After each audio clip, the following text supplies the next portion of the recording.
guys, so another thing I wanted to add to the Running Man is, I think I've shown this before, but I just want to go over it again quick, is you can use what's called like a heel bounce, like this, to add a cool effect, and it even helps you get a good, adds a bounce to your Running Man in the beginning before you start. So like, let's say you're about to like get into it, okay? And then like right before the drop, you might be like, boom, and then go into your Running Man like that, okay? So again, without doing the Running Man, just practice doing this, okay? Practice doing that, and then you'll notice it gives you a little bit of a bounce. Just let it, after the bounce, let the spring take your knee and your foot up, and it helps you drive the knee up a little bit initially. Boom. And from a standstill point, you can go like this, and raise up on the toe even a little bit if you want, on the ball, on say on my left foot. So you can go boom, boom, or you can like, you know.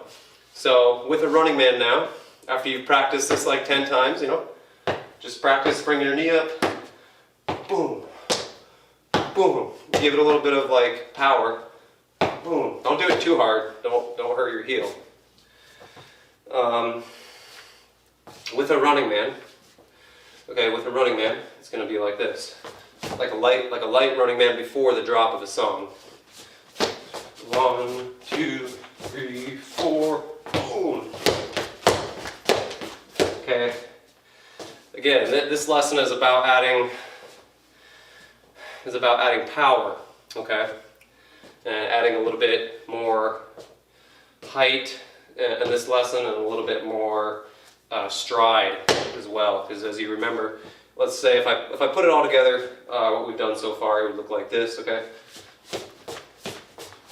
So, boom. Okay. Again.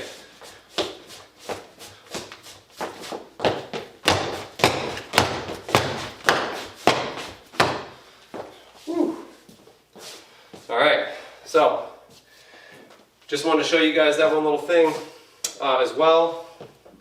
It's called a heel bounce, alright, that you can add to your Running Man. You can even add it into your flow just going like this with your T-steps. Okay, just something I've seen people do. They'll do this sometimes, boom, boom. Sometimes I'll see people do this also. They'll tap their toe, boom, boom, boom, and turn it into whatever you want, okay? So, alright, that's it. Moving on.